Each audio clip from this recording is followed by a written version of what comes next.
Hi, everybody. How are you? It's me. I'm driving. Oh my God. Is this great?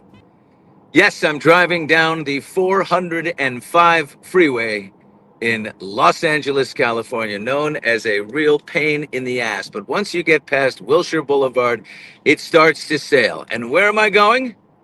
I'm going to the airport because I'm going on a 24-hour boondoggle with a bunch of bozos for a pickleball tournament. Again, I wish there was a manlier name for this fantastic sport in Vegas. And then we are going to bar hop a little bit. There's 12 of us, I think, maybe 16. It's a lot. And we're all racing to catch the same plane. And anyway, that's what's happening. Hope you're having a wonderful morning. Can't see any of the chat comments at this particular moment. So I have to assume that you're here. Steve, I saw you at the top. You might as well get back in here. Oh, I see some comments. Hi there. Yeah. Are you single? Or any of your friends single? Uh, Not many. I'll say that, other than me. Steve, Hi, Bill. there you are, my sweet little peanut. Oh my Lord. Tell the people what you have been through, and we can tell you how much we love you. Well, I appreciate that. I saw some of the comments the other day. I'm still in the hospital, but I am good. I'm way ahead of schedule. I had to have some surgery. I hope everyone can hear me. I had Steve, for people who don't know what a penis reduction entails, explain to them what that means. How yeah, much are we removing? yeah. Well, I'll tell you this true story. The nurse, when the doctor came in and told me how much they had to take out, she actually said this much is what she took out. She That is was a true talking about story. intestinal cords or something. She was talking about intestines. Yeah. I had a bunch of scar tissue from that tumor that Billy knows well about 10 years ago. And that was causing me a lot of pain. Um, there was some diverticulitis stuff there too, but the scar tissue is what turned this into a 5-hour surgery. And so I'm here a little longer than I thought, but I'm actually hoping to go home today. My goal was to go home today and be at the pool house tomorrow. So I've done all I can. I've been doing laps around here. I told Billy with my ass out the other night. Yeah, you got to open the gown in the back when you're doing the exercises. I think it's important to, you know, make it known that Yeah, you're comfortable yeah, in the hospital. it's so good. Oh my God. So you basically had like, removing scar tissue is like, this is like mandometriosis. You know what I mean? Like that kind of a painful operation in that area for a man. Yeah, I have 6 scars. They had to do 6 incisions. So it started at 3 hours of surgery is what they thought, and then it turned into 5. So, but I am so thankful for my doctor and Yeah. everyone, as she was exploratory. She said, we're going to fix the problem. She didn't just go, okay, this is what we're going to do. It's on the piece of paper and send me home.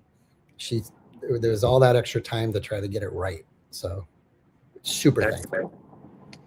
that's unbelievable. Yeah. Um, Meanwhile, so I set up this today to go live, and I call you, and you're like, I'm off to go pickleball. I didn't even realize it. We didn't talk yesterday afternoon.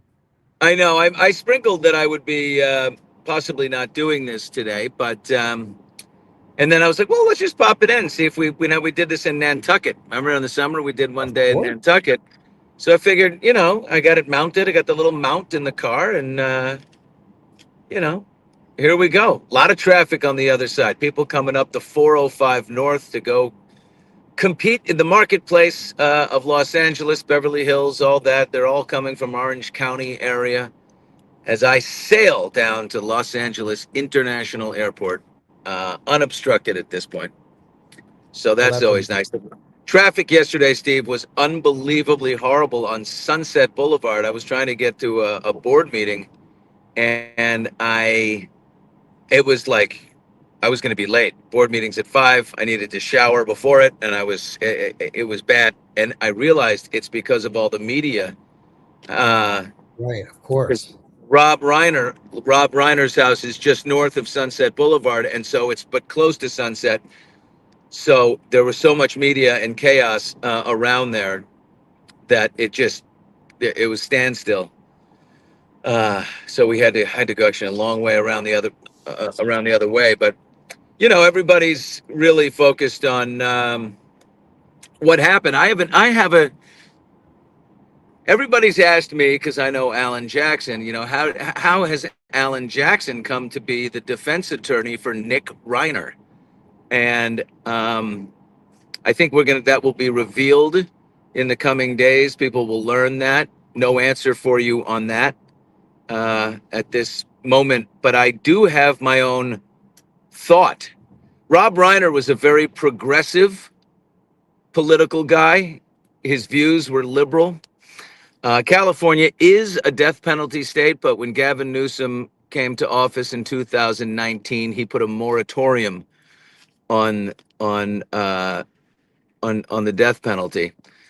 So San Quentin still has death row. It just hasn't been active in a long time. So look, Nick Reiner could get the death penalty if they go through with it. Who knows? But my feeling is, I think someone within the family might have hired Alan Jackson. Maybe the siblings, Jake or Romy, maybe cousins, maybe someone related or close friends, because they know Rob is of the liberal view against the death penalty. And I think Rob also had been, and his wife Michelle had been complaining to friends, reportedly, in the last several weeks and months, that they felt Nick's mental state was deteriorating, and they were really, really worried about him. And I think the family knows that Nick is extremely mentally ill, right? And so I think they get Alan Jackson, and what they're going for is not to try and get him off. I think that would be impossible, but not guilty by reason of insanity, which means he would go to a state psychiatric hospital instead of a level 4 prison, you know? And I think that that's probably, as sad and hurt and angry and all the emotions that come with losing your parents to their son and a knife, they see the mental illness in a loved one. And I think for some reason they can supersede that anger and try to get him some type of help, or um, some type of residency in a mental health hospital. And that all that means is, until he's mentally capable, he doesn't stand trial. I mean, if he heals in there, which no one does, and he becomes totally, then he has to go back in and face the jury, face the court. So that's my thought, that really this would, as awful and brutal and gruesome as these murders were, that it would be Rob and Michelle's wish that Nick get psychiatric help rather than throw him in this level 4 slammer where someone will knife him and kill him. That's just my thought. Anyway, we'll do all we can to figure that out. Communicate with those who can be helpful. Steve, comments are Can yeah. you see Good the morning, comments Billy. while you're driving? Yeah, I Yeah, can see. Good morning, Billy. Hi there. After all I said, what do you see there, Steve? Can you read some of those? yeah. A lot of them are about hiring Alan, and that agreeing with you that the family hired Alan. That's really what Yeah, most of the that's my comments are. take. Yeah, Yeah. I really have no idea. I didn't get that from Alan. I've not spoken to Alan. Uh, did invite Alan to a Christmas party. There you go. I There just you go. think he's, as strong as Alan Jackson looks in a suit. Imagine his festive holiday party attire must be pretty strong. He looks strong in a suit, but also he legitimately is strong. Like when you shake his hand, he's all fit Yeah, man. he's But old man. He's he's old all man. I had to do it. That's what Um, that's what you think. The nurses in the hospital where you are went out to the nurses station and said, I went in there. I peeled back the gown. Oh my God. Oh my God. He's old man. He's old man. Billy, you go in that operating room, and I promise you, you shouldn't be thinking this, but it's about 40 degrees in that. I mean, it's a meat locker in there. I know they roll you over and you're put out and you're wondering, are they seeing you at your worst? I always think that. I mean, there's no way it can be my best. I, No, no, it's definitely not your best. oh boy, we have to warn everybody that I could get cut off at any moment, which would actually cut off our live stream today. And you're getting out of the car at any time. Well, I'm about to pull an amazing move. There's a service here in Los Angeles called Airport Valet. You pick up the valet guy, he rides with you to the terminal, you get out, he takes your car, goes to put it, and then when you land the next day, he shows up with your car, you take the car, and he leaves. Someone picks him up. Oh my It's an God, amazing service. So watch this. Here I come in. Hey guys, how are you? Look, I'll give him a little wave. Give him a little sign of, all right, you're witnessing, everyone's going to want this in their home city. I mean, I don't know if they have it in Dallas or, Austin, Texas, or Nashville. Does anyone else have this? But here comes my guy. this is quite a commercial. Well, yeah. I shouldn't be telling everyone about the fantastic airport valet. They do a nice job. They do a great job. When you really look at it, they do a great job. Let me see Hey, if Bill, while you're doing that, let me show Calm you. down. Calm down. What is happening here? Whoa. Calm down. Oh my What God. the hell is going on here? Hey, how you doing? Good morning. What's your name? My name is Jay. J-A-Y. J-A-Y. Jay. All right, Jay. Say hello to everybody. Guys, say hello. We're on a live stream here, Jay. Say hello. Jay. Hello. Hey, there's Jay. Okay, Jay. This is amazing. Jay, you got everything you need, Jay? Oh, Jay, my door was open, Jay. When are you coming back, sir? I'm coming back tomorrow. Tomorrow? What time? What time? Like noon. My flight's like 11:45. Okay, got it. First and last name, sir? Is William Bush. I should be in your system. I should be in your system. And your phone number is 917-567. Yeah, don't throw it my face. Yes, that's my number. Don't throw that out there. Jesus. Let me getting all kinds of crazy. Hey, it's English Dick. Listen, I need you to do me a favor. Can you wire me a little? Can you Venmo me? Yeah? How are we feeling on that? I have no gas or mileage because I'm in an electric car, baby. Gotcha. And flying on what airline, sir? I'm flying on United. United. Gotcha. Okay, we're all set. Good? Mhm. All right, Jay. Anyway, those are my thoughts. The other thought that I had, Steve, is Okay.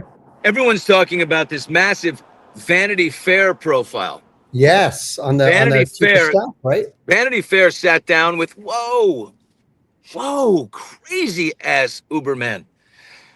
Vanity Fair sat down with Susie Wiles, Trump's chief of staff. Yeah. I don't know why she did this. She's been completely low key, no access to her. I thought she was truly the Wizard of Oz, like no press. But she sat down with Vanity Fair 11 times. If you and I just had this experience with the great Fliegenheimer, the writer from the New York Times. If you spend too much time with the writers, Yes. especially from outlets like the Times and Vanity Fair, they're just sitting there sponging and waiting and waiting and sponging for the juicy things. And you don't end up loving it. But the problem is, I don't think she loved some of the stuff that came out there, Bill. no, she didn't love it. She said, he said that he has alcoholic's personality. And Trump even acknowledged, I don't drink, so I'm not an alcoholic. So, but does that mean an obsessive type of personality? Yes, I do have that. I don't know why people can't find the nuance in that. She's not saying he's an alcoholic. We all know Trump does not drink a drop.